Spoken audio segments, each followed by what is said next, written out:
Como eu falei para vocês, né, a gente vai começar hoje esse módulo de gerência de memória, tá? Que é um módulo um pouco mais denso, né, do que o habitual, do que o que a gente vinha vendo, né? Vai ser um pouco mais corrido, mas nada de também que não vai ser entendido, tá certo? Então a gente vai começar, tá?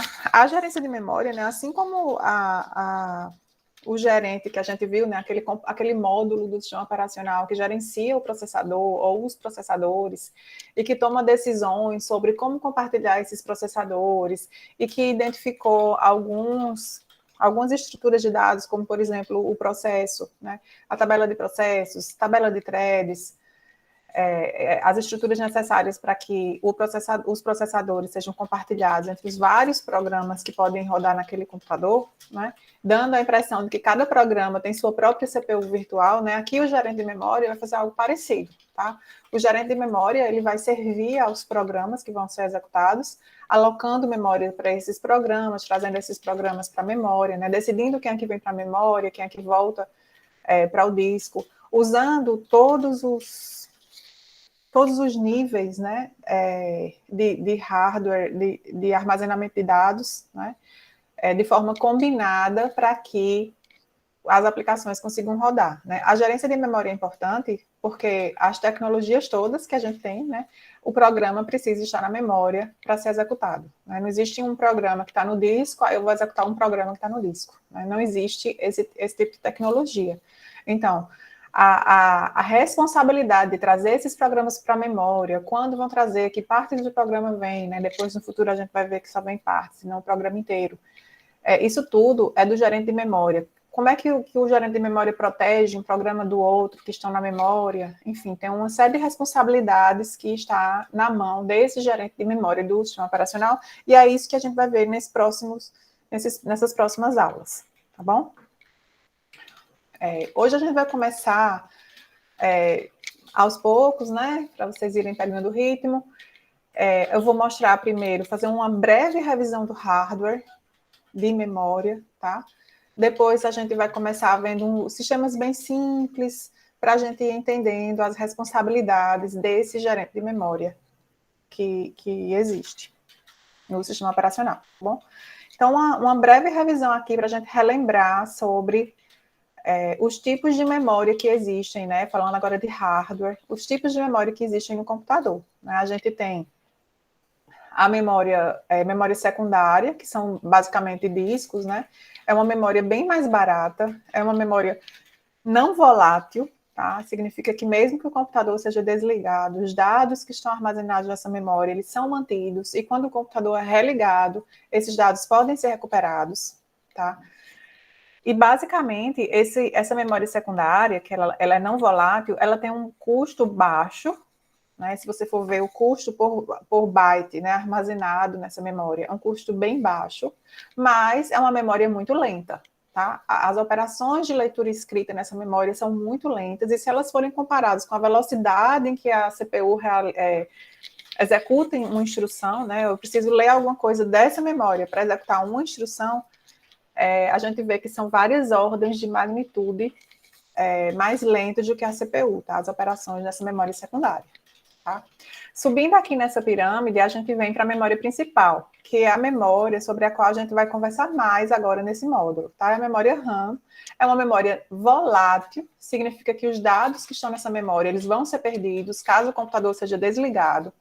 É uma memória que tem uma velocidade de operação, né, de leitura e escrita bem mais rápida, algumas ordens de magnitude mais rápidas que a memória secundária. É a memória onde a instrução que vai ser executada e os dados necessários para executar essa instrução devem estar para que a CPU consiga executar, né? Então, vai haver uma leitura de dados nessa memória, e essa leitura, tanto da instrução quanto dos dados necessários para executar essa instrução, vão ser levados para registradores na CPU, para que essa instrução seja realizada, né, lá na CPU, tá? Então, aqui subindo aqui nessa pirâmide, tá? Quanto mais a gente sobe aqui nessa pirâmide, mais rápido mais rápidas são as operações realizadas nesse tipo de sistema de armazenamento de dados, tá?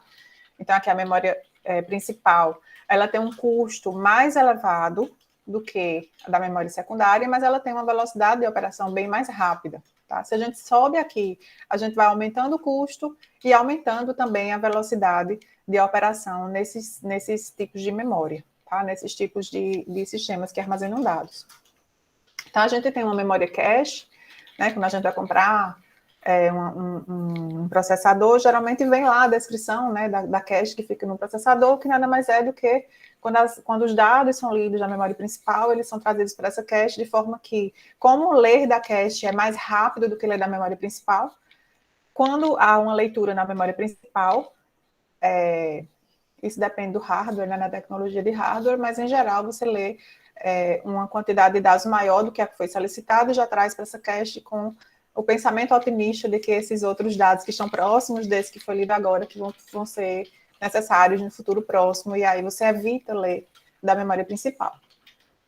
E dentro da própria unidade lá, né, de processamento, a gente tem vários registradores de propósito específico, como alguns que a gente já falou, né, como o PC, que guarda o endereço da próxima instrução que deve ser realizada, tem o IR, que é quem guarda a instrução em si, né, que vai ser realizada, dessa próxima que vai ser realizada, e a gente tem o PSW, que também armazenava várias informações sobre aquele processo que está rodando.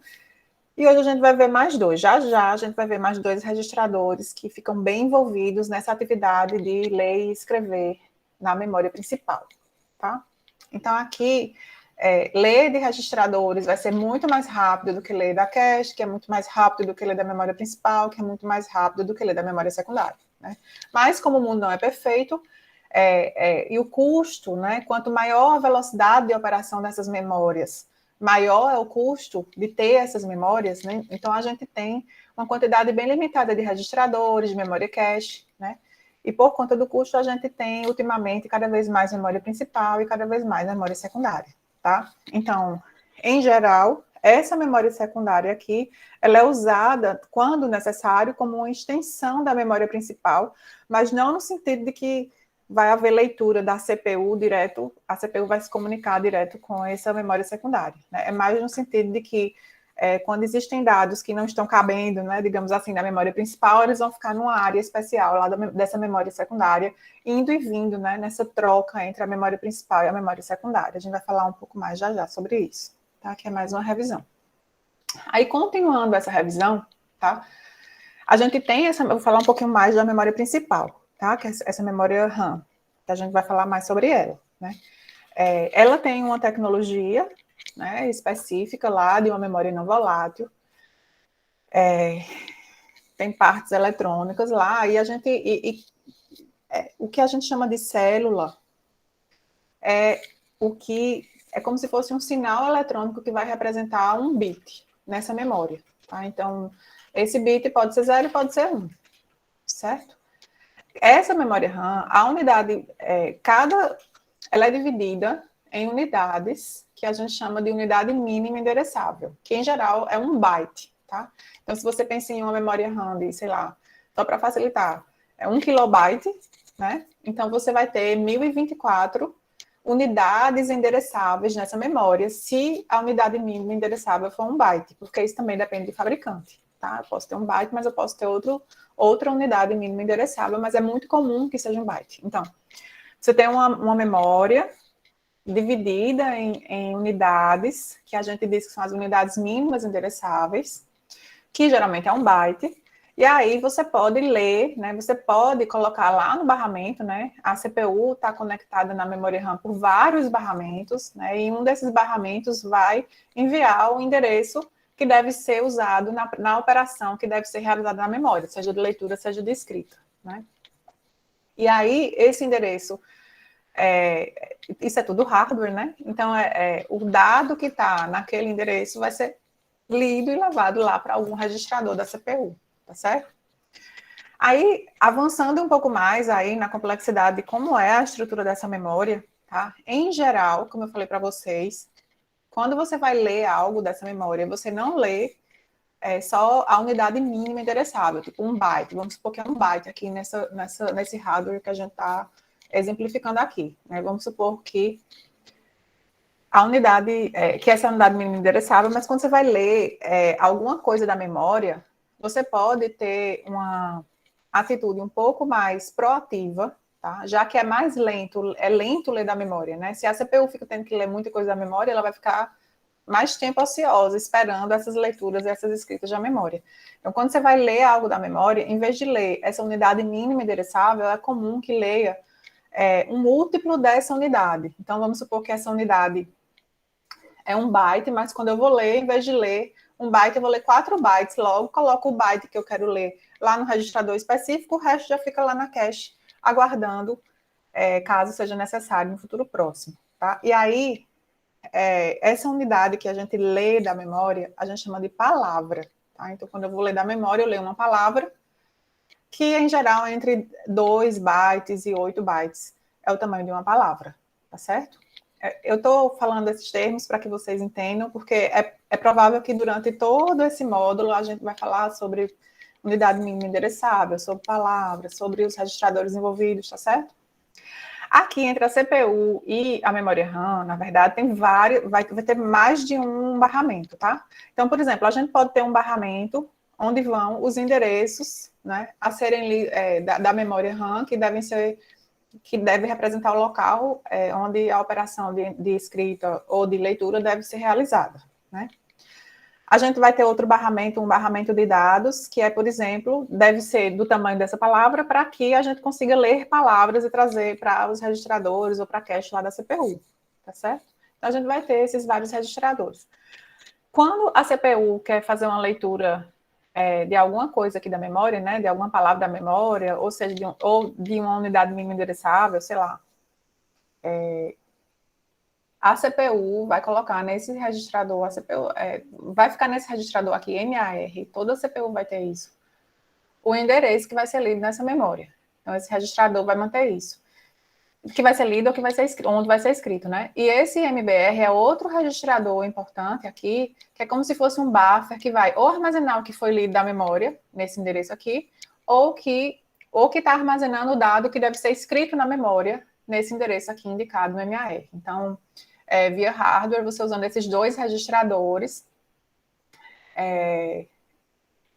que as operações de leitura e escrita na memória são realizadas usando esses dois registradores, tá? Se você vai ler uma palavra maior, então, parte desses dados que foram lidos vão ficar lá na cache aguardando para ser usados no futuro, tá?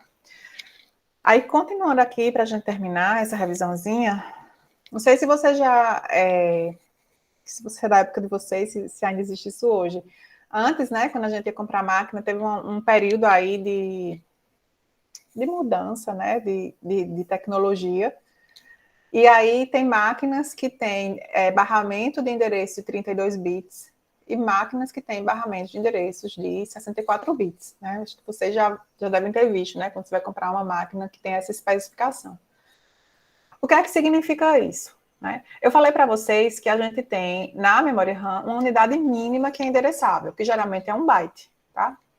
Então, se você tem uma máquina que tem, por exemplo, 32 bits para endereçamento, né, para endereçar essas unidades mínimas endereçáveis na memória, significa que você vai poder ter quantos endereços aqui? Pensando que cada endereço é de 1 byte, tá? Por exemplo. Então, você vai conseguir ter 2 elevado a 32 menos 1 endereços, que dá 4,2 giga endereços, tá? Então, se você tem uma máquina de 32 bits e a unidade mínima endereçável é 1 byte, isso limita a sua máquina a ter uma memória RAM de, no máximo, 4,2 gigabytes, né? O que atualmente é pouco, né?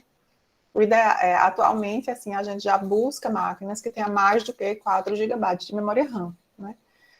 Então, por conta dessa limitação, é que os fabricantes mudaram a tecnologia, né? E os barramentos, em vez de virem agora com 32 bits, eles vêm agora com 64 bits, tá? Isso dá uma folga enorme, né? Para a gente manter essa tecnologia dessa forma por muitos anos, porque com 64 bits, a gente consegue endereçar 2 elevado a 64 menos 1 bytes, ou seja, 18,45 exabytes. Um exabyte é 2 elevado a 18, eu acho.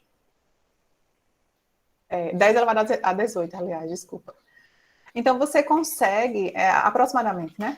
Então, você consegue uma memória gigantesca. Tá? É tanto que, atualmente, nem se usam todos os 64 bits para ingressar. Apesar da máquina, né, do hardware ser todo preparado, para usar até 64 bits, em geral, tem se usado 48 bits, mais ou menos, o que já dá uns 281 terabytes, né, de um máximo de memória, né, o que já é muito grande, né, até para os nossos dias atuais. Então, essa mudança de 32 para 64 bits foi por isso, né, para permitir que a memória RAM crescesse além de 4,2 gigabytes, tá certo? E aí, o barramento por onde passa esse endereço, né, que vai ser usado para a operação na memória, seja de leitura, seja de escrita, o tamanho, né, a quantidade de bits que passa nesse barramento vai depender do tamanho desse endereço, né, se é de 32 ou se é de 64 bits, tá certo? Então, com isso, a gente mais ou menos termina essa revisão, né, então eu espero que vocês tenham entendido, se não tiverem, perguntem, por favor, que tenham relembrado um pouquinho como é que funciona essa memória RAM, porque aí, a partir de agora, a gente vai falar muito sobre isso, tá certo? Os discos, né, as tecnologias de disco, eu não vou falar muito sobre elas.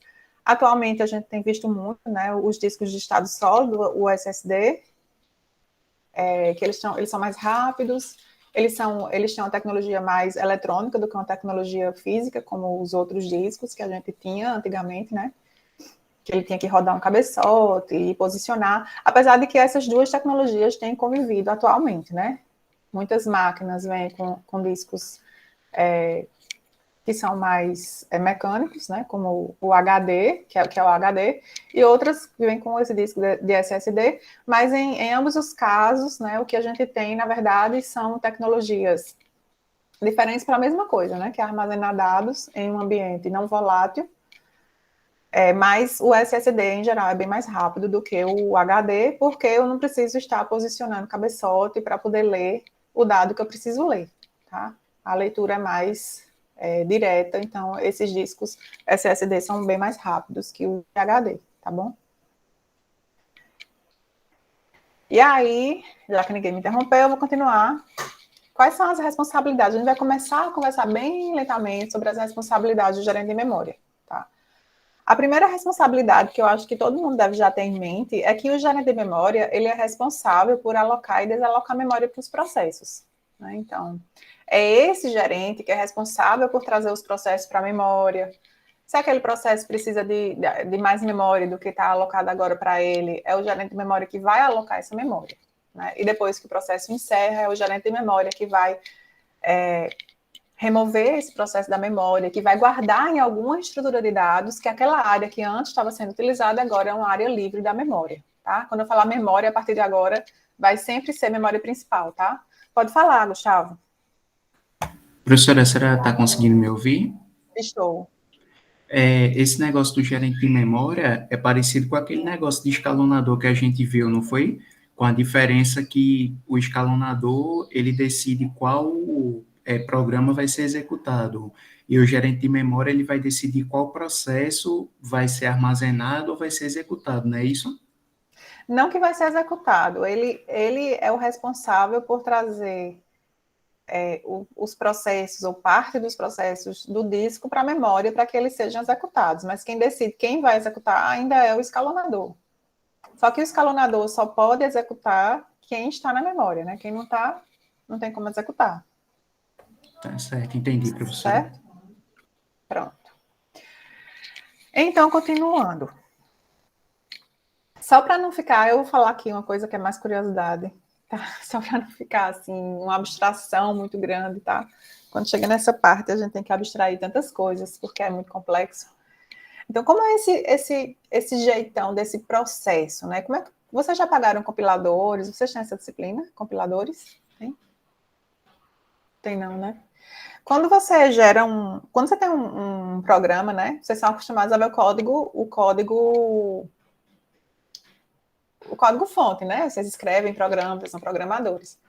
Mas aí depois esse programa vai ser compilado. né? E quando esse programa é compilado, ele vai gerar um binário, que é algo que a gente não consegue mais ler, porque isso já se refere a instruções daquela máquina onde aquele programa foi compilado, não é isso? Então, quando esse programa é compilado, o compilador, ele organiza esse programa de um jeito que ele está dividido em partes. Esse programa está dividido em partes. Isso depois é fácil para vocês entenderem melhor o que são os segmentos. Quais são essas partes que o programa usa? Que o compilador compila um programa e ele organiza, né? Internamente a gente não consegue ver, porque isso é um binário, mas se a gente conseguisse ver, era mais ou menos assim a organização, né? A gente tem o programa compilado, aqui embaixo a gente tem a parte do código, das instruções que são realizadas, certo? Em seguida, a gente tem dados que não são dinâmicos, tá? Variáveis que não são dinâmicas. Aqui a gente tem variáveis que não são inicializadas. Aqui são as variáveis que não são dinâmicas, tá? Mas variável dinâmica é como, por exemplo, uma list em Java. Uma variável que você pode crescer de tamanho, você pode diminuir de tamanho, coisas desse tipo, tá? Um array, né? Que você pode, de repente, aumentar o tamanho, diminuir o tamanho, tá certo? Aqui são os dados inicializados, os não inicializados.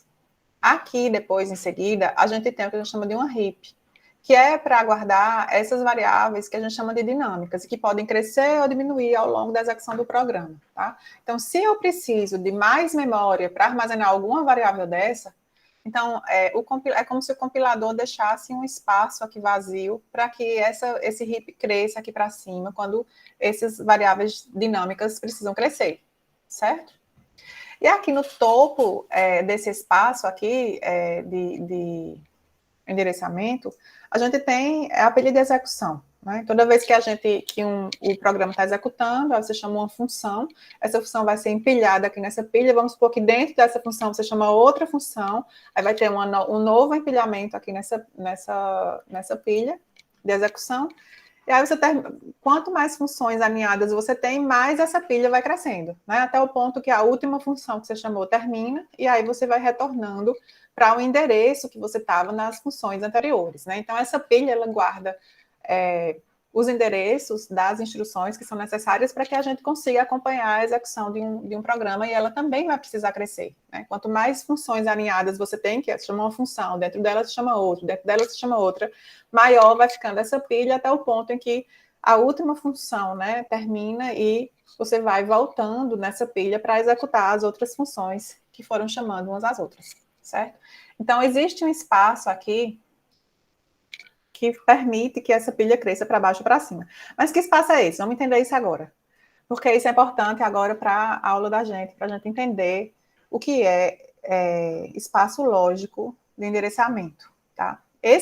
O compilador, quando ele vai compilar esse programa, né, obviamente que essas instruções vão lidar com parâmetros de entrada, né? Você vai fazer uma soma, precisa de 2 termos aqui para somar, pelo menos, né? E aí, esses dados, eles vão estar aqui por cima, né?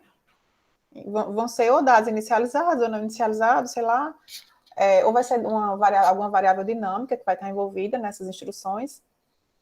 Mas o fato é que no código, dentro do código, vão existir endereços para representar esses parâmetros que essas instruções precisam receber. E esses endereços são endereços que vão estar aqui, em um desses segmentos aqui de cima, tá? E aí, quando o compilador gera esses endereços, ele gera endereços que a gente diz que são endereços lógicos ou endereços virtuais. Começa do zero, tá? Sempre começa do zero e vai até um tamanho máximo, tá? Esse tamanho máximo depende de qual é o espaço máximo, né? O tamanho máximo de endereçamento que a gente quer permitir nessa máquina da gente, né? Nesse hardware onde esse código foi compilado, tá? Aí, esse espaço aqui significa o quê? Significa que essa parte aqui de código, isso aqui não muda, né? Porque o código não vai mudar ao longo da execução. Esses dados aqui que são já inicializados, essas variáveis inicializadas também não vão mudar, elas não são variáveis dinâmicas que mudam de tamanho, tá? Então já está aqui reservado a memória para elas, né? E quando o compilador vai usar alguma variável que está nesse segmento aqui de dados, ele vai gerar um endereço, ele vai usar um endereço lógico desse segmento, tá? Esses endereços vão de 0 até um tamanho máximo, e a gente pode pensar que isso funciona igual à memória principal. Eu disse que a unidade mínima endereçável era um byte, né? Aqui também a gente pode imaginar que a unidade mínima endereçável é um byte, e aí ele vai usar os endereços desses bytes para ler e escrever, ou de palavra ou de byte. Isso vai depender da tecnologia, tá? E estou falando assim, tentando simplificar, né? Claro que, no fundo, tem uma disciplina inteira para você aprender o que é que o compilador faz de fato. Esse compilador, quando gera, então, esse código binário, ele vai gerar esses endereços virtuais que estão dentro desse espaço de endereçamento, que vai de 0 a um máximo. Então, esses endereços virtuais são desse programa específico, né? Se esse programa vai ser carregado na memória, então, esses endereços, eles não significam muito, eles vão ter que ser convertidos em endereços físicos do local onde esse programa foi carregado lá na memória, tá? Mas continuando aqui, essa parte do código vai ter um monte de referências a endereços nesse espaço de endereçamento virtual, tá? Quando eu chegar aqui nesse heap, provavelmente ele vai começar meio que vazio, né? Porque essas variáveis dinâmicas, elas são inicializadas quando o programa começa e elas vão aumentando e diminuindo ao longo da execução do programa, então isso aqui fica meio que vazio. E essa pilha de execução, ela também está meio que vazia, né? Ela tem um endereço só lá de partida, né? Da primeira instrução que deve ser realizada e nada mais. Então, é como se essa parte aqui de cima, ela, no início, ela não não existe nada lá, né? Mas, à medida que o programa vai ser executado, tá? Se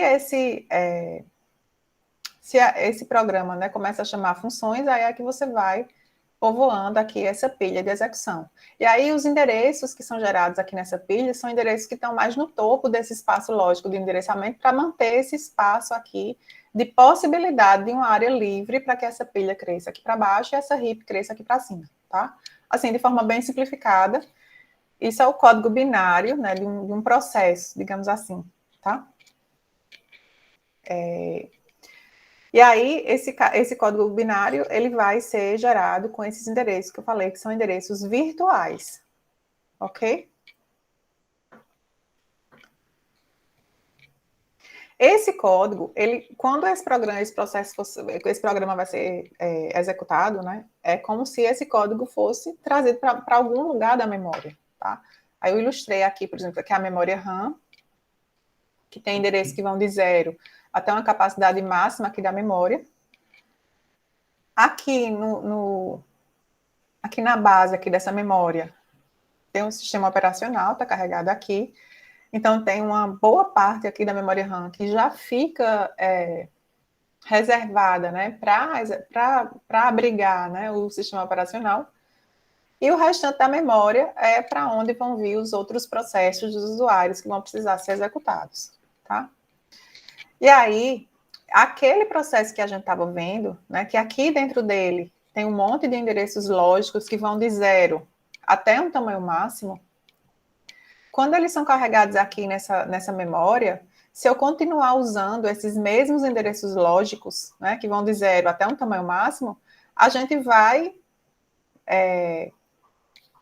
a gente vai começar a acessar a área do sistema operacional, concordam? Porque se eu tenho aqui, por exemplo, uma instrução que vamos supor que esse X aqui seja, sei lá, 2,4 megabytes, sistema enorme, né? Sistema operacional esse. Vamos supor que seja 2,4 mega. Se eu gerar qualquer endereço aqui que esteja entre 0 e 2,4 mega, isso vai ser um endereço de uma área da memória que está abrigando o sistema operacional, né? Vocês acham que isso vai dar certo? Se eu usar esses endereços virtuais aqui, que são gerados? Vocês estão acompanhando aqui qual é o problema? O compilador vai gerar endereços virtuais dentro desse programa aqui para referenciar, né, tanto as variáveis ou as próprias instruções, que eu posso ter um goto aqui no código. E aí, quando esse programa vai ser executado, esse programa vai ser trazido para a memória. Mas aqui na memória, em geral, não tem só esse programa, tem vários programas, né? E todos eles vão ter os mesmos endereços virtuais, de 0 até algum tamanho máximo. Então, quando eu trago isso para a memória, né, a gente chama carregar o programa na memória, quando isso é carregado na memória, esses endereços virtuais, eles param de fazer sentido, concordam? Porque esses endereços virtuais, que começam de 0 até um tamanho máximo, eles provavelmente vão acessar uma área da memória que nem é desse programa. Vocês estão entendendo qual é o problema aqui? Digam aí alguma coisa. Estão entendendo ou não?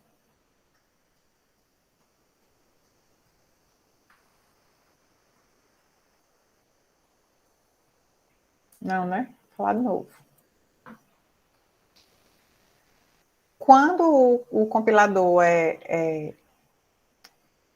compila um programa e gera o executável daquele programa, dentro daquele código executável, né, naquele binário, os endereços aqui que são gerados, né, quando você tem um programa, aí você tem um for, por exemplo, né, você tem um for é um loop. Quando o programa vai executando cada instrução dentro do for, quando chega na última, tem que voltar para o início para fazer o teste novamente daquele for, né? A gente chama isso um goto.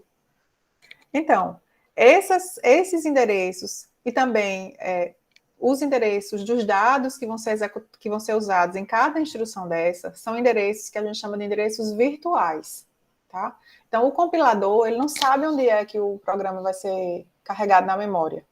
Então, ele opta por gerar endereços virtuais que vão de 0 até um tamanho máximo. Esse tamanho máximo vai depender do hardware lá, da plataforma de hardware onde esse programa está sendo compilado. Tá? Então, toda vez que um programa é compilado, ele vai gerar esses endereços lógicos aqui, que quando o programa é carregado na memória principal, em algum lugar da memória principal, esses endereços lógicos, eles deixam de fazer sentido, tais quais eles são, né? Eles ainda fazem sentido se a gente começa a usar, por exemplo, algum deslocamento, né, junto com eles, para poder fazer com que eles estejam se referenciando a parte do programa onde exatamente está na memória aqui. Né? Se a gente começa a usar esses endereços lógicos da forma como eles estão, né, começando do 0, por exemplo, aqui nesse exemplo, por exemplo, o endereço 0 é do sistema operacional. Tá? Então, não faz sentido que esse programa aqui, esse processo, que ele acesse os dados ou as instruções que estão no endereço 0. Mas, dentro do executável aqui, como são endereços virtuais, esse endereço 0 vai poder ser acessado. Ok? Então, daí a gente vem para outras responsabilidades do gerente de memória, tá? Que é a de mapear esses endereços lógicos em endereços físicos, né? Se, por exemplo, esse endereço inicial aqui, onde esse programa foi carregado, vamos supor que é o endereço 2,4, sei lá, 2.484. É esse o endereço aqui. Então, esse gerente de memória, ele vai precisar mapear o endereço 0, né, o endereço virtual 0 desse programa aqui, para o endereço 2.884. Esqueci qual foi que eu disse. 2.884. Então, esse mapeamento de endereços lógicos em endereços físicos, ele deve ocorrer em algum momento depois que o programa é carregado ou no momento em que o programa é carregado na memória. Antes disso, não dá para esse mapeamento ocorrer, porque a gente não sabe, o gerente de memória não sabe exatamente onde é que esse programa vai ser carregado na memória, em que parte da memória ele vai ser carregado, tá? Ficou mais claro, pessoal, isso? Então, o gerente de memória, ele tem essa responsabilidade também de mapear esses endereços lógicos, né, que são gerados, que estão lá no programa executável, para os endereços físicos, de onde o programa foi realmente carregado na memória. Ok até aqui, pessoal?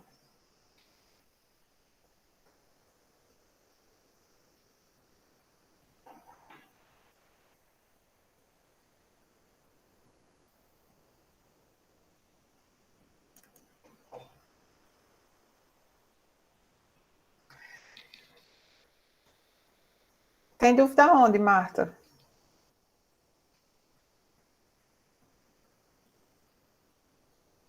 Acho que era meu... Eu estava achando que eu tinha caído aqui, ninguém falava, porque o chat estava lá para cima. O endereço lógico se repete? Não, é como se essa unidade aqui, ó, é como se aqui o endereço lógico de zero, vamos supor, simplificando, é, sei lá, o primeiro byte lá nessa base aqui desse código executável. Né? O endereço 1, vamos supor, é o segundo byte. O endereço 3 é o terceiro byte. O endereço 4 é o quarto byte. E aí, se você quer ler o byte que está na posição 64, é o endereço 64. Aqui, quando a gente está falando de endereço lógico, certo? Se eu pegar outro programa que também foi compilado, nesse outro programa vai ser algo parecido com esse, que começa com endereços que vão de zero, né? Endereço do byte 0, do byte 1, do byte 2, até o tamanho máximo desse espaço de endereçamento virtual, tá? Não sei se ficou mais claro agora.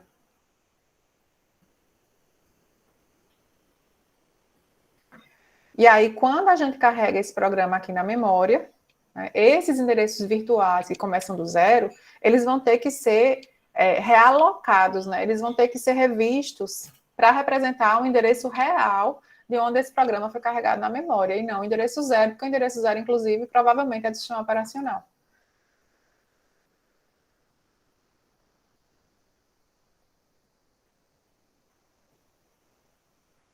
Peraí, calma. Júlia, a memória principal usa a cache para virtualização. Não, a memória principal não usa a cache, não. Quem usa a cache é a CPU, né? Ele traz mais dados da memória principal e se ele traz mais dados, ele mantém em cache o que ele não vai ser usado agora, com, com o otimismo de acreditar que em breve esses dados vão ser necessários, tá? Cada vez que eu preciso ler algo da memória ou escrever algo na memória, aqueles registradores vão ser usados, o MAR e o MBR. Aí lá no MAR vai estar o endereço daquela palavra onde eu quero ler na memória, ou o endereço do byte onde eu quero escrever, ou da palavra onde eu quero escrever na memória, isso depende da tecnologia. E aí isso vai ser lido ou escrito na memória. E se for lido, né, aí parte disso que foi lido pode ficar na cache lá da CPU, tá? O que a gente tem que diferenciar aqui é que a gente está falando, um processo, vocês lembram, né? Um processo é um programa em execução, né? Aí o que eu estou dizendo é, cada programa que vai ser executado, ele é o código binário dele que vai ser executado, né?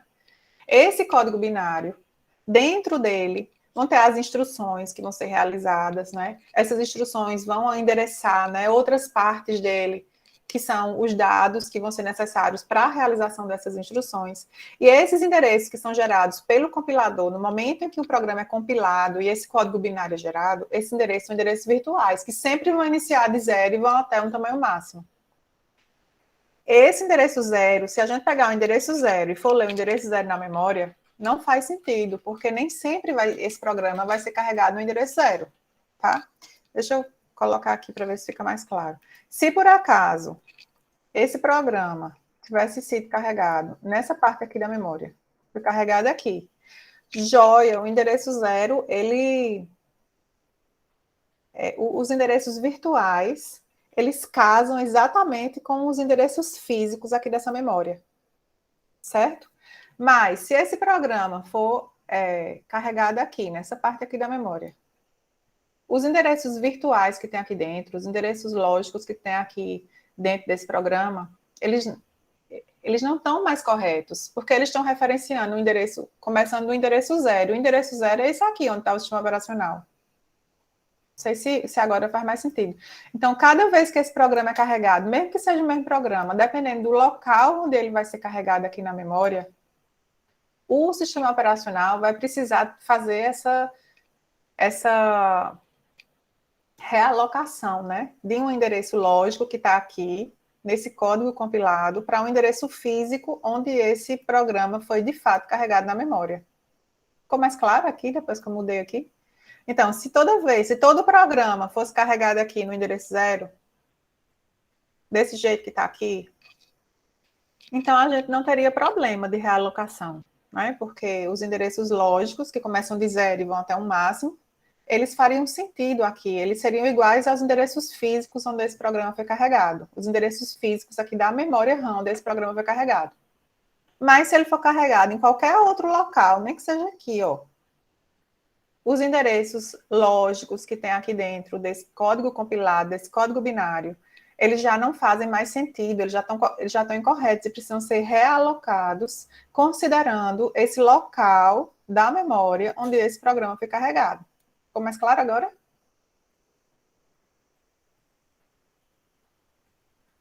Sim. Entendeu, Júlia?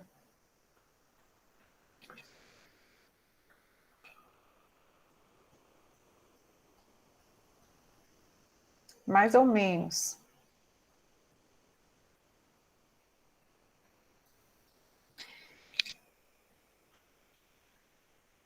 O compilador, ele vai gerar código usando endereços que a gente chama de virtuais, no espaço lógico de endereçamento. Porque o compilador, ele não sabe onde é que esse código vai ser carregado na memória RAM. Não tem como ele gerar os endereços físicos exatamente de onde esse código vai ser carregado aqui na memória RAM, onde esse programa vai ser carregado aqui na memória RAM. Porque o compilador não sabe em que lugar da memória RAM esse programa vai estar. Inclusive, se esse programa for executado várias vezes, como eu falei, né? Esse programa, ele pode ser carregado em lugares diferentes da memória. Certo? E aí, dependendo de onde esse programa foi carregado na memória, os endereços têm que ser reajustados. Né? Os endereços que tem aqui, né? Eu tenho uma instrução aqui que é para somar uma variável A com uma variável B. Então, essa instrução, né, dentro dessa instrução, vai ter um endereço da variável A e um endereço da variável B. Mas nesse código binário que é gerado aqui, o que vai acontecer? Nesse código binário que é gerado aqui, o endereço que está aqui, né, de duas variáveis que estão aqui, vamos supor, nessa área azul, vão ser endereços lógicos ou endereços virtuais, tá? Desse programa aqui que começou com o endereço 0. Quando esse negócio é carregado na memória, isso não necessariamente vai ser carregado no endereço 0. Isso vai ser carregado em outro endereço, no endereço Y aqui, tá? Então, o endereço 0 virtual que tem aqui dentro desse programa compilado, desse binário, ele vai corresponder ao endereço Y. O endereço 1 vai corresponder ao endereço Y mais 1, porque depende de onde ele foi carregado aqui na memória. E aí, essa tarefa de transformar os endereços virtuais que estão nesse programa executável aqui em endereços físicos que dependem de onde esse programa está carregado na memória, é uma tarefa do gerente de memória. Mapear endereços lógicos em endereços físicos, certo? E aí, a última tarefa, a última responsabilidade do gerente de memória, só para a gente ir se situando em relação às responsabilidades. Desde que a gente começou essa disciplina, que a gente fala que a gente está lidando com sistemas multiprogramados, ou seja, sistemas que mantêm muitos programas na memória, tá? Então, se eu mantenho muitos programas na memória, é preciso que alguma parte do sistema operacional se responsabilize por impedir que um programa acesse uma área de memória que está alocada para outro programa, tá? Então, a gente chama isso de proteção. E a terceira responsabilidade, então, do gerente de memória é a de proteção, de proteger as áreas de memória que estão alocadas a um processo, dessa área ser alocada, dessa área ser acessada por outro processo, tá?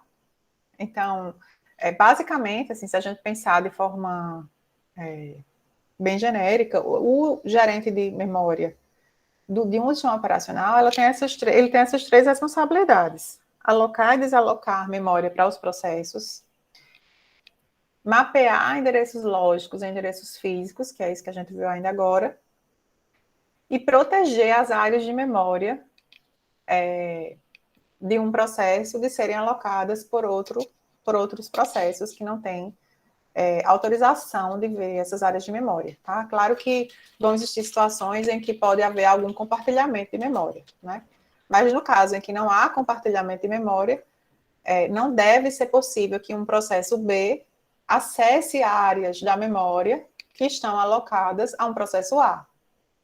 Ok? E aí, esse gerente, ele tenta criar abstrações para criar a ilusão de que a memória é infinita e privativa. Então, cada processo, da mesma forma que ele tinha a ilusão de que ele ia executar numa CPU só dele, mesmo que ele seja interrompido e volte depois, do mesmo ponto onde parou, e do ponto de vista do processo, ele acha que só ele está executando. Do ponto de vista do processo, é como se a memória fosse toda dele. Inclusive, esse endereço aqui, né, máximo aqui, ele pode até ser do tamanho máximo que a memória pode ter, tá? E aí o processo acha que ele pode usar a memória todinha só para ele, mas na realidade a gente vai ver aqui, né, nessa aula e nas próximas, que não é bem assim, né? Como é que o gerente de memória dá essa ilusão aos processos de que eles podem usar a memória e que a memória é só deles, tá? É porque o gerente de memória que faz esse mapeamento dos endereços lógicos nos endereços físicos, que aloca e desaloca a memória de forma adequada e que protege a memória de um processo de ser acessada por outro processo. Tá? Então, para os processos é como se eles tivessem a memória só para eles, a memória RAM só para eles, apesar dela estar sendo compartilhada no espaço entre vários processos, já que a gente está falando de um sistema multiprogramado. E a multiprogramação é exatamente isso. Na memória vão residir vários processos ao mesmo tempo, né, possibilitando que o escalonador de processos possa escolher tem uma gama grande de processos para serem escolhidos, para serem executados, e evitando que a CPU fique ociosa, né? Essa é a grande motivação, é usar bem os recursos. Eu não quero que a memória fique ociosa, eu não quero que a CPU fique ociosa, eu não quero que o disco fique ocioso. Eu quero usar todos os recursos da melhor forma e da forma mais eficiente. Aí, como eu falei para vocês, a gente vai começar de uma forma bem mais simples, para a gente ir suave. Estou dizendo que é simples, já começou o meu complexo, né? Mas, como eu falei para vocês, essa parte é um pouco mais chatinha. Então, uma coisa para a gente já ter em mente desde já. Como eu falei para vocês, esse gerente de memória, ele vai usar os vários níveis de memória, né, na medida do possível, de forma colaborativa, tá? Então, se um processo que estava na memória, né? Ele precisa, sei lá, vamos supor que a gente está num sistema muito, muito simples, certo? O processo fica inteiro na memória, certo? E aí, esse processo que está na memória, vamos supor que ele bloqueou. E aí, ele vai passar um tempo sem executar e, por alguma razão, o sistema operacional acha que é melhor trazer um outro processo que está pronto para rodar, para ficar no lugar desse processo que estava lá, né? Ele liberou uma quantidade de memória e um outro processo pode ir para a memória para executar. Então, lá no disco, né, seja SSD, seja HD, vai ter uma área que a gente chama área de swap. Quem já instalou o Linux deve ter já configurado aí o tamanho da área de swap. Essa área de swap é como se fosse uma extensão da memória RAM, de forma que esses processos que estão executando, mas que precisam voltar para o disco por alguma razão, eles voltam para essa área de swap, tá? E aí, vamos supor que mais tarde, né, no futuro, esse processo precisa voltar para a memória. Aí vai da área de swap para a memória de novo, né? E aí, os processos ficam nessa dança, tá? Isso, a gente chama isso de swapping ou troca, tá? E aí, o ato de pegar um processo ou parte de um processo e levar ele da memória para o disco, a gente chama que é um swap out, e do disco para a memória é um swap in, tá? Então, toda vez que o gerente de memória acha que um processo não precisa mais ficar na memória, pelo menos por algum tempo, ele deve sair da memória, sei lá, para liberar para outro processo, por exemplo, então o gerente vai fazer um swap out desse processo, pega ele e leva para o disco, para essa área específica de swapping. E algum outro processo que estava no disco vai ser trazido para a memória, a gente chama isso de swap in, tá certo?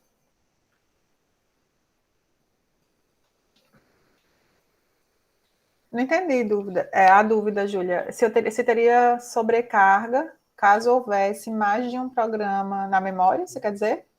Sobrecarga de quê?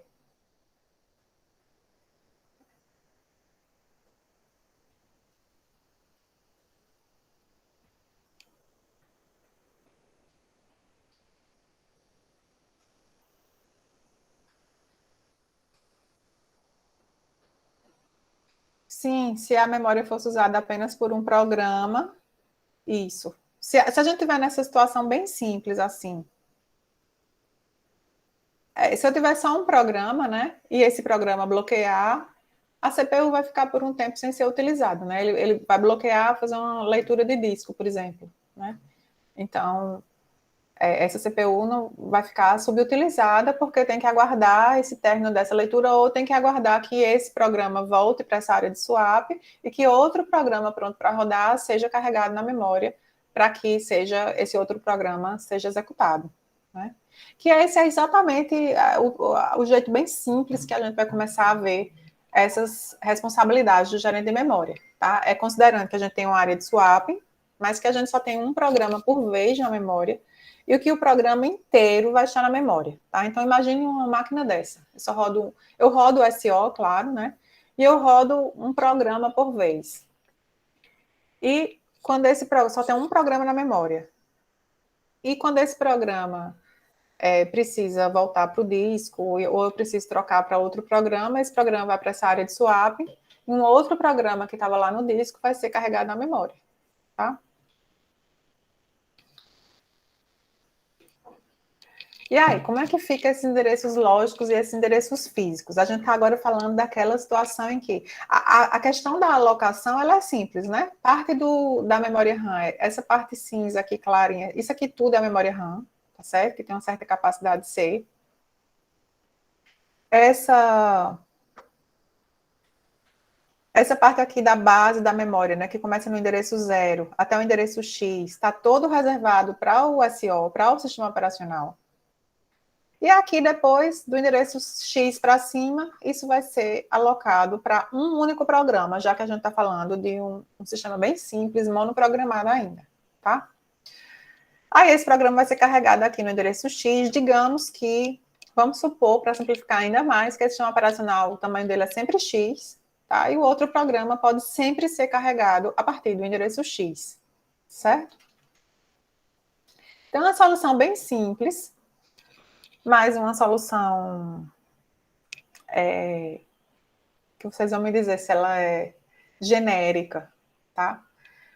Eu vou dizer que os programas compilados para executar nessa máquina, em vez de gerar endereços lógicos que começam em 0, eles vão gerar endereços lógicos que começam em X. O que é que vocês acham dessa solução? O compilador, ele vai gerar endereços lógicos que vão de X até um certo valor máximo. O que é que vocês acham disso? Resolve o problema? Muito bom para dar erro. Assim, nesse sistema aqui, desde que o gerente de memória garanta que sempre vai carregar esse programa a partir do endereço X, daria certo, tá? Mas a gente sabe que não é algo genérico o suficiente, né?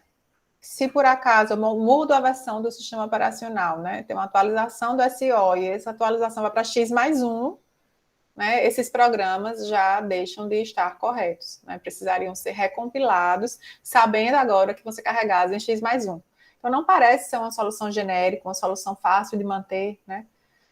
E aí, essa realmente não é uma solução. Pensar que o compilador vai ser modificado para gerar endereços no lugar correto onde aquilo vai ser carregado não é uma solução boa, em geral, mesmo para um sistema tão simples, tá?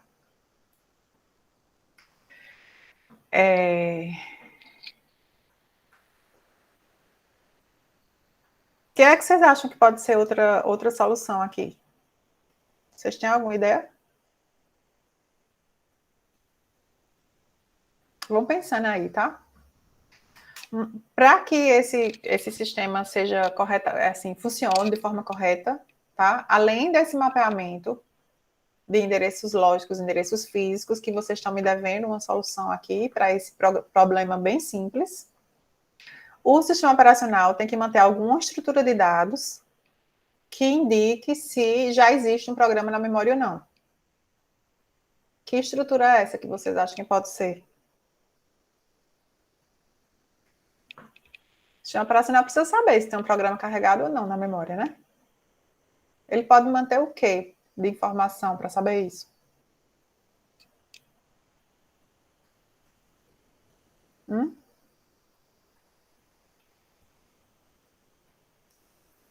Minha gente, vocês que está 1 bit. Se for 0, está livre. Se for 1, está ocupado. Funciona?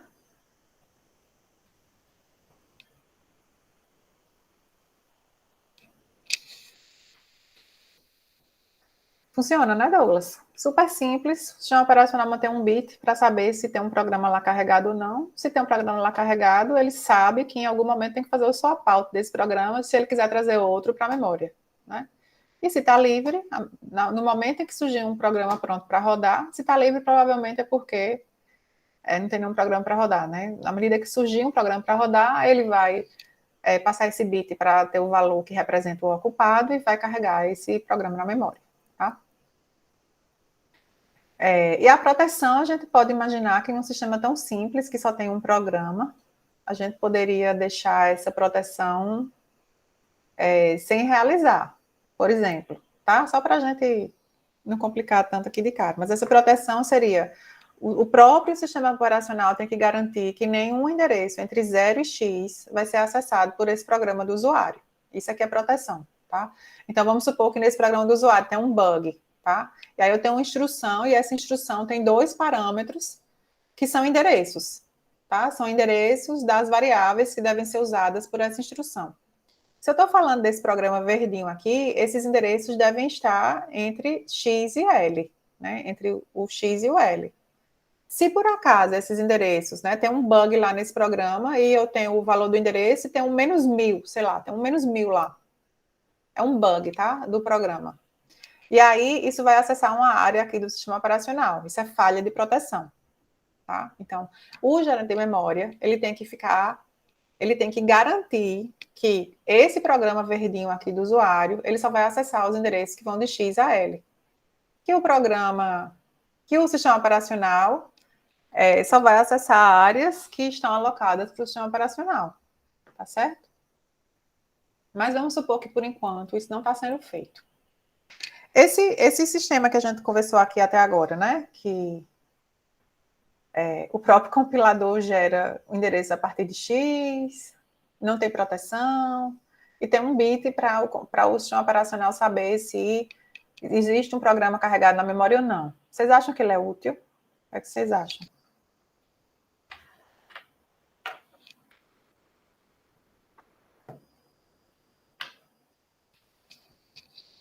Digam aí, sim ou não. É útil? Esse sistema? Ele é bem simples, né? Ninguém tem uma opinião se ele é útil?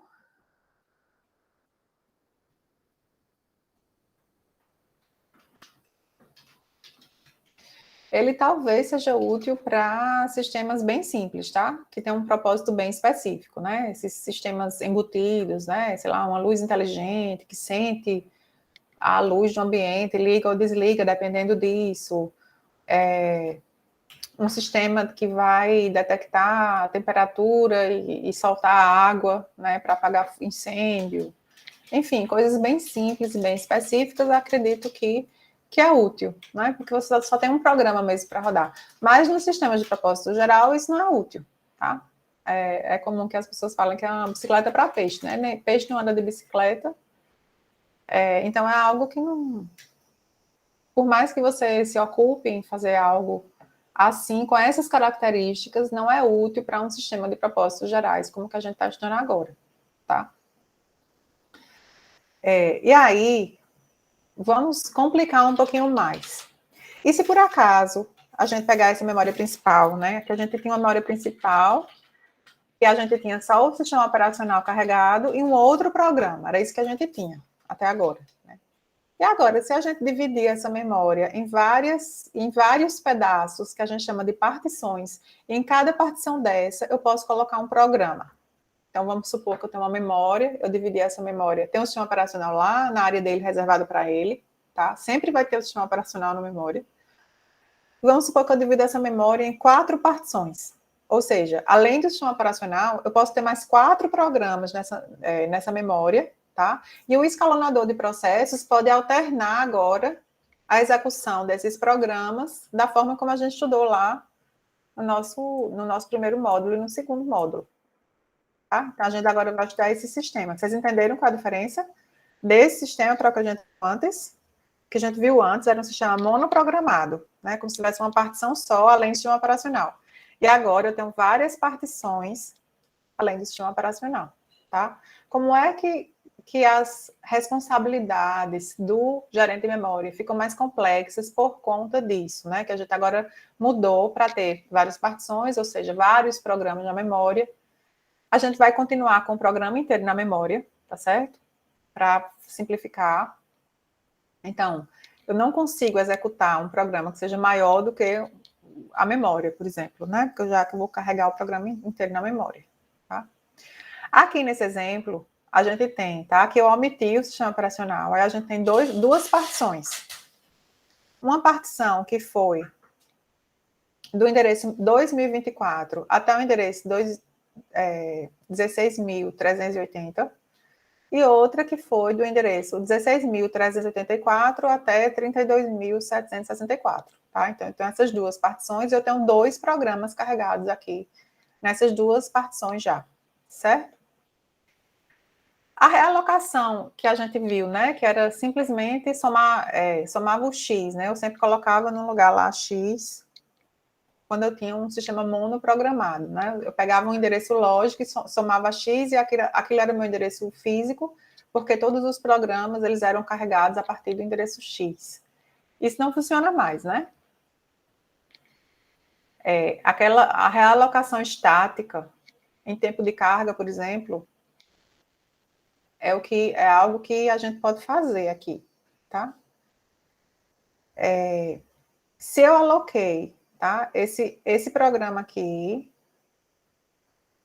cinzinha aqui de baixo, ele está no endereço 2024 até o endereço 16.380.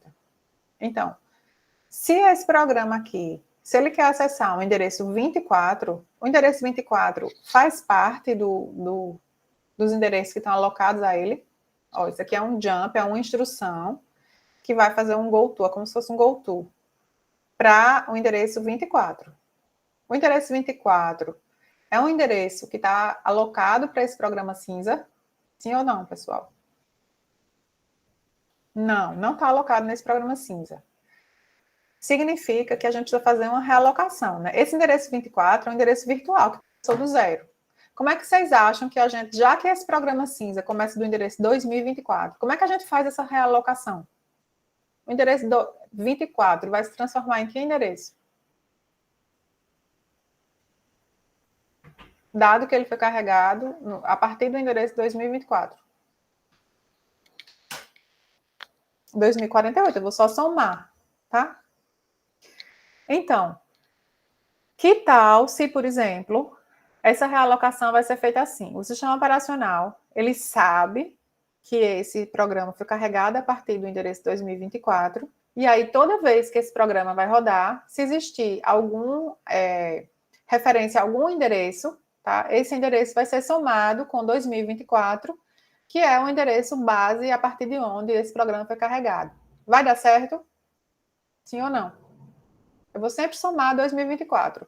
Esse outro programa aqui, que foi carregado a partir de 16.384, toda vez que eu for acessar qualquer endereço lógico, eu não vou acessar o endereço lógico, eu vou pegar o endereço lógico e vou somar com 16.384, que é o endereço inicial de onde esse programa foi carregado.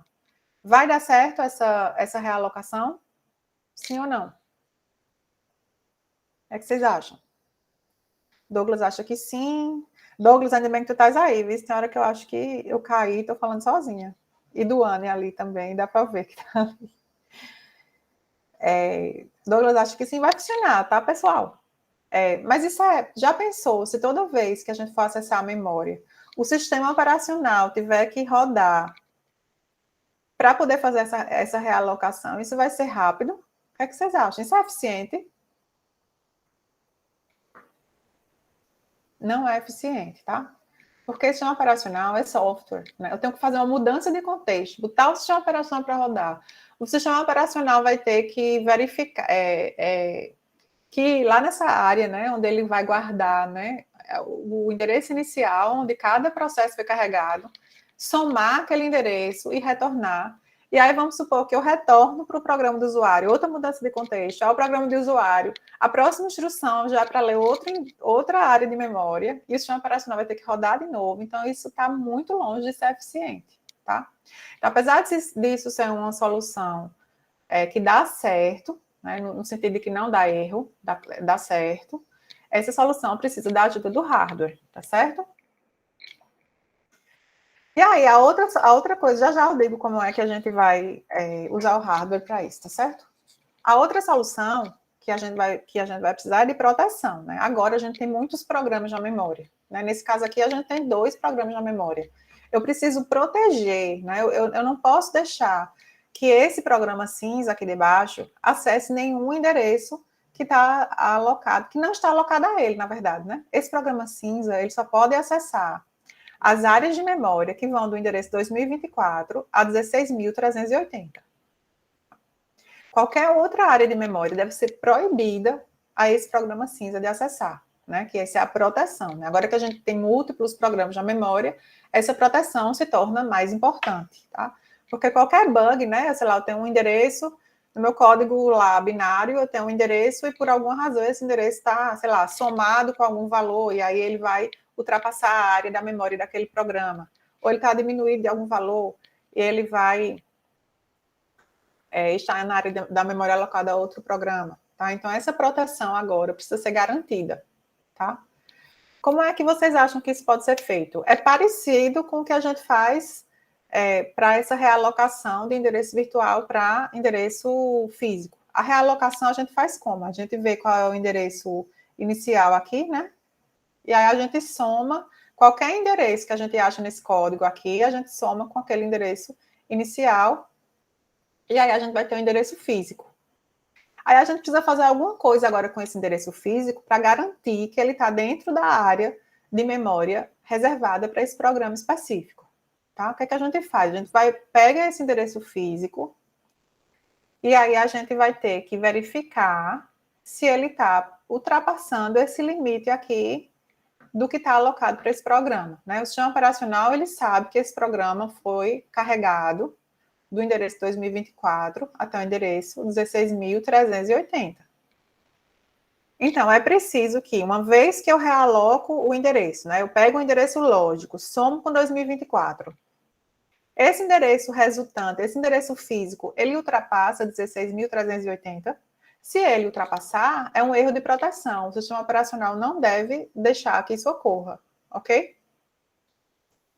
Se uma coisa que eu não falei aqui é que para que essa realocação seja feita, né, o sistema operacional, o programa tem que estar contíguo na memória, né? Eu não posso ter um pedaço do programa em um lugar, outro pedaço em outro, isso não vai dar certo, né? Ele tem que estar todo contíguo na memória. Além disso, o próprio compilador ele deve marcar os valores que são endereços, né? Tipo, a gente sabe quando o programa em C, comercial, asterisco, são marquinhas que indicam que a gente está usando referências, né? Que a gente está usando endereços de memória. E aí o próprio compilador deve deixar alguma marca para diferenciar números que representam endereços de memória de números que são apenas números, né? A serem usados lá nas instruções. Então, isso precisa ser feito pelo compilador. E aí o sistema operacional, toda vez que tem uma instrução, né, que vai... Não é nem o sistema operacional, a gente vai ver que é o hardware, na verdade.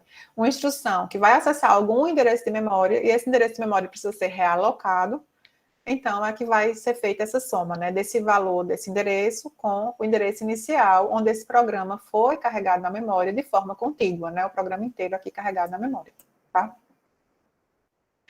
E a proteção também é feita com base nessas informações que o sistema operacional deve manter quando ele carrega o programa na memória. Né? O programa foi carregado, o sistema operacional sabe que ele foi carregado do endereço 2024 até o endereço 16.380. E aí, quando o endereço é realocado para o endereço físico, é preciso checar se esse endereço físico está dentro desse intervalo de endereços que esse programa pode acessar, ou seja, dos endereços que estão, de fato, reservados para esse programa, tá? Se fosse esse programa branco aqui, né? Quando existe uma instrução que vai precisar ler alguma variável, algum endereço, aquele endereço virtual, né, que foi gerado pelo compilador, ele vai ter que ser somado ao número 16.384. Quando essa soma o resultado dessa soma vai me dar o endereço físico. E aí agora eu preciso checar se esse endereço físico está no intervalo de 16.384 até 32.764. Caso não esteja, é um erro de proteção e esse acesso deve ser negado. Ok? Até aqui, pessoal? Como vocês concordaram comigo que fazer isso via software, né? Toda vez que eu tiver que acessar um endereço da memória, se eu tiver que mudar o contexto para executar o sistema operacional, para que ele faça isso via software, isso é muito lento, né? Não é factível. Então, isso é feito, na verdade, via hardware, tá? O que a gente pode ter são registradores que o sistema operacional configura, claro, né? Para fazer essa tarefa, tá? Então, a gente tem 2 registradores, tá? Um registrador que pode armazenar o endereço inicial, tá? Que é o endereço base, a gente disse que é o registrador base. Ele vai armazenar o endereço inicial, onde aquele programa foi carregado na memória. E um registrador limite, que vai armazenar o endereço final daquele programa que foi carregado na memória. Aí, toda vez que um endereço de memória chega lá naquele MAR, lembra que é um registrador de propósito específico, MAR, que é onde vão ser armazenados, onde vai ser colocado o endereço da memória a ser usado na operação da memória, né? Então, quando chega um endereço lá, esse endereço é um endereço virtual, né? Que é um endereço que veio lá do código compilado, né? Um endereço virtual que faz parte do espaço de endereçamento virtual daquele programa. Esse endereço vai ser via hardware somado com o valor do registrador base, que foi exatamente a solução que vocês me disseram, só que é uma solução em hardware, tá certo? E aí, via hardware, vai ocorrer essa soma. E via hardware também vai ocorrer as 2 comparações. Esse endereço é menor ou igual a esse valor, 16.384. Ele é maior ou igual, ele tem que ser maior ou igual a esse valor do registrador base e menor ou igual a esse valor do registrador limite. Caso contrário, erro de proteção, o sistema operacional não deve garantir, não deve permitir que esse acesso seja realizado, tá certo? Vai ocorrer alguma exceção lá na CPU, indicando que houve um erro, tá? De proteção.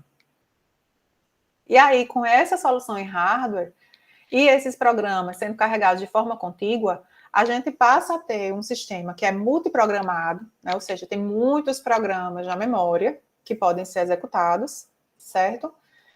Essa realocação dos endereços, como ela é feita em hardware, ela vai ser mais rápida, né? A gente não precisa fazer isso via o sistema operacional. O que o sistema operacional precisa fazer agora quando eu vou mudar o contexto de um programa para o outro, né? O escalonador rodou e ele resolveu que o programa A vai perder a CPU, quem vai ganhar a CPU agora é o programa B.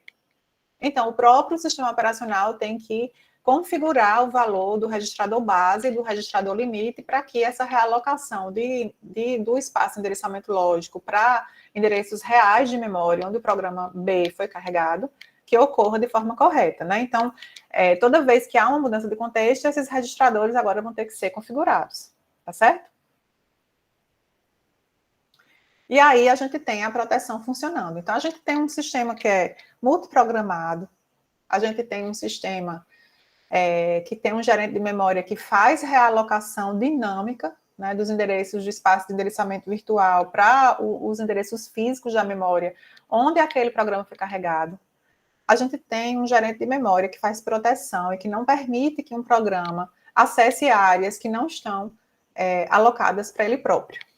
Ok? São as responsabilidades do gerente. E ele consegue fazer swapping, né, de levar um programa do disco para a memória, da memória para o disco, né, para fazer essa alternância, se ele precisar. E consegue alocar e desalocar a memória para esses programas, tá? Se um programa precisa alocar uma memória maior do que a partição onde ele está, ele pode ir para a área de swap e o sistema operacional identificar uma área onde esse programa vai caber agora com o tamanho aumentado dele. Ok? Dúvidas até aqui? Então, a gente está fazendo todas as responsabilidades aqui do gerente de memória. tá? E a gente já entendeu o que é o espaço de endereçamento, que é uma das abstrações mais importantes do gerente de memória, né? Permitir que cada processo, né, cada programa, quando ele é compilado, que ele tenha o seu próprio espaço de endereçamento, que a gente chamou aqui de espaço de endereçamento lógico ou virtual, e que ele ache que ele usa toda a memória, que a memória é toda dele, só para ele, que ninguém mais usa aquilo ali, tá? Vocês entenderam essa parte até aqui?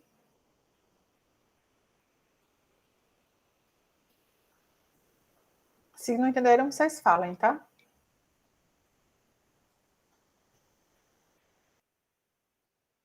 A gente consegue fazer a relocação.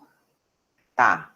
Aqui, no caso, né, a gente vai precisar de um hardware especial, né, que tenha esses registradores, base e limite, e que faça para a gente essa realocação dos endereços lógicos nos endereços físicos, que faça para a gente essa proteção, né, de fazer aquela comparação, para garantir que o endereço físico que foi gerado, né, o endereço físico que foi encontrado, que ele realmente faça parte daquele bloco, daquela partição que está alocada para aquele processo, tá?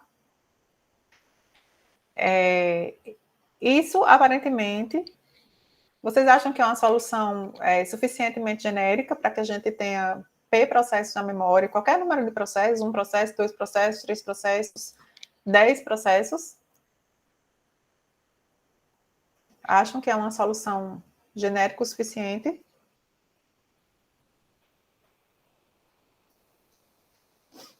O que é que vocês acham?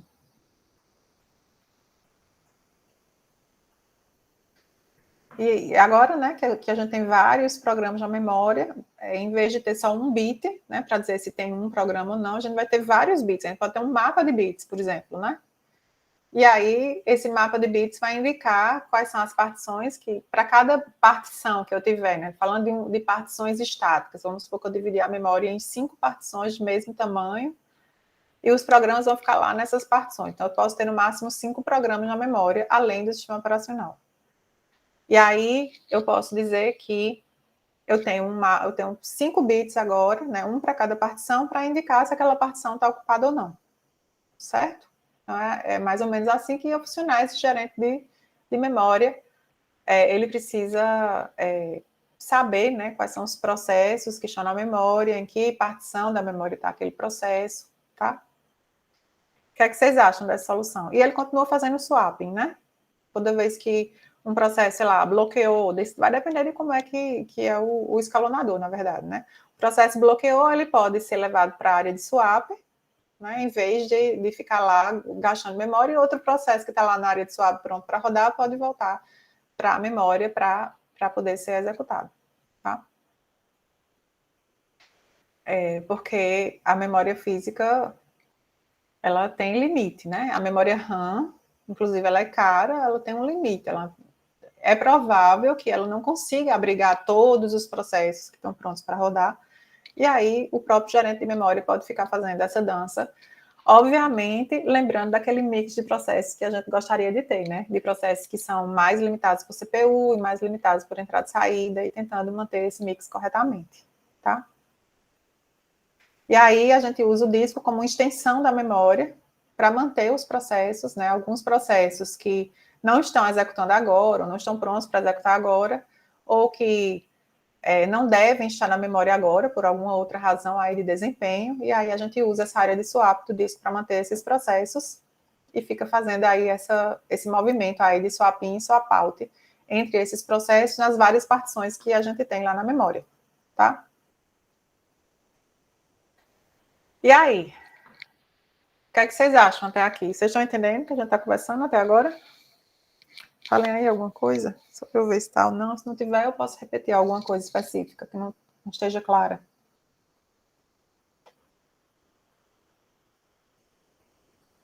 Ixi, lá queimando. Ele quer ser uma das partes mais fáceis do gerência de memória. Vamos lá. Porque o assunto já não é simples, e a quantidade de uma vez só também não tem condição de não ficar queimando, não. A quantidade, acho que eu não dei nem 3 páginas do livro ainda, viu? Vamos lá. Eu falei que a gente tem agora um sistema com várias partições, certo? A gente pode ter partições que são dinâmicas, ou seja, eu posso, ao longo do tempo, eu posso ter um número de partições diferentes, depende dos programas, de quanto cada programa precisa de memória para ser executado. Por exemplo, eu posso ter partições de tamanho fixo, eu posso ter partições de mesmo tamanho, ou de tamanho diferente, tá? Isso tudo são decisões de projeto do próprio sistema, do próprio sistema operacional, né, de como é que vai ser a gerência dessas partições, tá? Nesse exemplo aqui que eu vou mostrar, a gente tem múltiplas partições e elas são de tamanho meio que dinâmico, tá? Eu tenho os programas que eles precisam ser trazidos por completo para a memória, né? E aí cada programa vai ter um tamanho diferente. E aí essas partições, elas vão sendo criadas dependendo do tamanho de cada programa que vai sendo trazido para a memória, tá? Então, eu tenho aqui a memória RAM. Nesse início aqui, a gente tem só o sistema operacional e um programa A, que foi trazido aqui para a memória. Depois, né, o tempo vai passando aqui para cá, para esse lado de cá. E nesse tempo aqui, um pouco depois, chega o programa B na memória, que é um pouco menor do que A. Agora a gente tem duas partições, tá? Depois chegou o programa C na memória, e a gente tem uma areazinha aqui de memória que está sem ser utilizada, tá? Vamos supor que agora o programa A, ele, sei lá, bloqueou, ou o gerente de memória, ou o escalonador de médio prazo viu que esse programa aqui faz muito, sei lá, ele é dirigido à CPU e está causando mal aqui ao desempenho do sistema, ele resolveu fazer um swap out desse programa A, levou esse programa A para a área de swap. Ele saiu da memória. Então, a memória agora ficou desse jeito aqui, né? Aquela parte que estava reservada para o programa A, aquela partição, ela ficou disponível. E aí, o programa D foi trazido para a memória, o programa D é menor do que o programa A, e aí vai ficar essa área aqui. Essas duas áreas aqui vão ficar livres agora, tá? E assim o tempo vai seguindo e o programa B agora saiu, provavelmente para poder abrir espaço, porque o programa A precisa voltar para a memória. E aí o sistema operacional vai fazendo essa dança das cadeiras aí, pegando os programas e levando da área de swap para a memória, da memória para a área de swap, tá? Quando a gente tem essas partições dinâmicas, a gente pode ter uma questão de eficiência, que toda vez que vocês forem estudar escalonamento, vocês vão ver isso, de compartilhamento no espaço, vocês vão ver isso, que é a fragmentação externa, tá? É possível que a gente tenha um pedaço aqui da memória que nunca vai ser usada, porque é um pedaço tão pequeno que não existe nenhum programa que vá usar essa área de memória, tá? É um pedaço pequeno da memória, ela não é útil para um programa, tá? Então, por exemplo, essa área aqui de cima, que nunca foi ocupada por nenhum programa, a gente pode imaginar que seria uma fragmentação externa, porque é uma área de memória que não está sendo usada, porque provavelmente não existe nenhum programa que seja pequeno o suficiente para usar essa área da memória, tá? À medida que o tempo vai passando, né, nesse esquema aqui de partições dinâmicas, a gente vai vendo que vai ficando umas áreas que vão ficando livres, né, à medida que os programas vão indo e vindo dessa área de swap, tá? E aí, à medida que o tempo vai passando, pode ser que aqui a gente tenha várias áreas pequenininhas entre um programa e outro e que não vão ser utilizadas porque é fragmentação, tá? Não sei se vocês, quem usa o Windows, eu acho que deve saber que quando você está usando o disco tem um negócio parecido com esse, né? Você vai escrevendo seus arquivos no disco, aí apaga um pouquinho, aumenta e tal, e depois de um tempo, esses arquivos estão muito espalhados no disco, ou tem blocos que estão assim, entre um arquivo e outro, que não vão ser usados, e aí você faz uma compactação do disco, que é para reorganizar ali os arquivos que estão dentro daquele disco, e poder usar aquele disco de forma mais eficiente, que a leitura e a escrita ficam muito mais rápidas, né? Acho que vocês já devem ter visto isso, acho que ainda existe, né? Compactação de disco. Aqui na memória, depois que a memória começa a ser usada, né, e esses processos vão e vêm da área de swap, e esses processos têm seus tamanhos, né, cada um tem seu tamanho, né, dependendo de como foi essa troca, né, dos processos indo e vindo da memória para a área de swap, pode haver várias áreas aqui de fragmentação aqui nessa memória, o que faz com que o uso da memória se torne menos eficiente, né, porque se eu tenho aqui uma memória fragmentada com vários pedacinhos pequenininhos que não são úteis, né? Já que eu estou trazendo o processo todo para a memória, né? Eu posso ter vários pedacinhos entre um processo e outro, que são tão pequenos que eles não são úteis, mas se eu somasse todos esses pedaços, eles seriam úteis, tá? Então, isso é a fragmentação da memória, que pode ser causada aqui por esse esquema aqui, tá? De particionamento, e a gente pode fazer uma fragmentação, uma desfragmentação dessa memória, tá? Só que essa desfragmentação é cara, tá? Essa desfragmentação, por exemplo, se você tiver uma memória de 16 gigabytes, você levaria uns 16 segundos para compactar essa memória, tá? E aí, isso é um pouco caro, assim, de se fazer.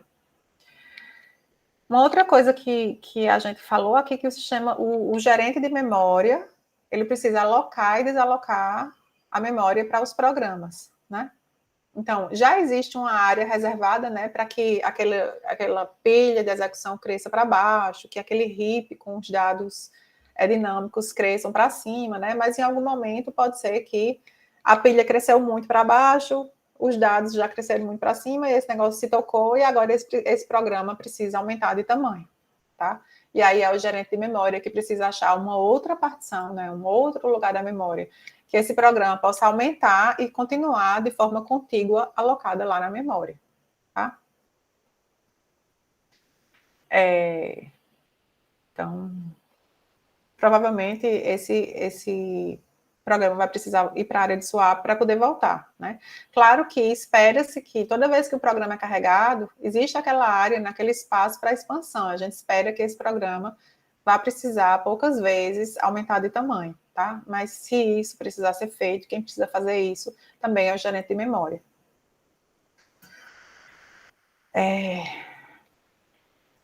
Ok, pessoal, assim, eu sei que é muito assunto, mas se a gente olhar no livro, acho que a gente só viu umas 2 sessões do livro, tá? O que é que eu vou fazer com vocês? Primeiro, se vocês tiverem dúvidas, aí eu tenho um espaço aqui aberto para tirar dúvidas. E a partir daqui, tem mais 2 assuntos que a gente precisa ver antes da aula da semana que vem. Na semana que vem, eu já vou começar a memória virtual, tá certo? Daqui para a semana que vem, então, a gente fica faltando ver como é que o sistema operacional, que tipo de estrutura de dados o sistema operacional mantém, para saber se aquela partição está livre ou se ela está ocupada. Como é que ele encontra uma partição livre, né, um pedaço livre da memória para carregar um novo processo, por exemplo, um novo programa.